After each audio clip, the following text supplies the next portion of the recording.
नीना देखो तो महेश ने बेटी की शादी का कार्ड भेजा है। संदीप जी पत्नी को मोबाइल दिखाते हुए बोले। फोन में कार्ड की फोटो देखकर नीना के अंदर कुछ टूट सा गया।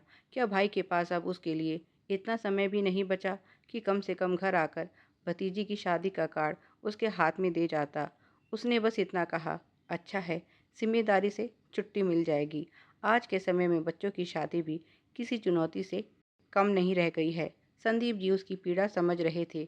ये वही भतीजी है जिसे नीना ने अपनी बेटी से बढ़कर माना और उसे अपने खर्चे पर पढ़ाकर अपने पैरों पर खड़ा करने की हर संभव कोशिश की, लेकिन अंत में उसे सिर्फ बुराई ही मिली, क्योंकि उसकी अपनी बेटी प्रिया सरकारी नौकरी में चयनित हो गई और जूही का सिलेक्शन नहीं हो पाया। भाभी और भतीजी ने उस पर पैसे देकर नौकरी पाने के लिए दबाव डालना शुरू किया, तो नीना जैसे नींद से जागी। उन्हें नौकरी तो चाहिए थी, लेकिन इतने पैसे कहाँ से और कैसे आएंगे, ये नीना जाने। जब उसने उनकी बात को सिरे से नकार दिया तो दोनों ने नाराज़गी में रिश्ता ही तोड़ दिया। भाई ने भी इस विषय में चुप्पी साध ली और एक तरह से उनका ही साथ दिया। आज जूही की शादी का कार्ड देखकर जो थोड़ी भाई से आशा बची थी वो भी खत्म हो गई। 4 बच्चों में 3 बेटियों की पढ़ाई लिखाई और शादी भाई अकेले कैसे करेगा। ये सोचकर नीना ने हमेशा भाई के परिवार की हर संभव मदद की। उसकी दोनों बड़ी बेटियों की शादी में भी पूरी मदद की, लेकिन इस बार बात अलग थी। ना तो इस बार उसके पास भाई या भाभी का आर्थिक सहायता के लिए फ़ोन आया, ना ही उसे किसी ने शादी की खरीदारी के लिए बुलाया। बस कार्ड की फ़ोटो भेज दी। उसके बाद एक फ़ोन तक नहीं आया किसी का।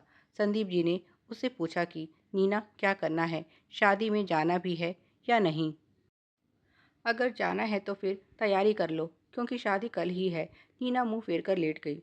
उसे खुद भी समझ नहीं आ रहा था कि उसे क्या करना चाहिए। जब उन लोगों से रिश्ता ही नहीं रहा तो जाने ना जाने का सवाल ही कहाँ रहा।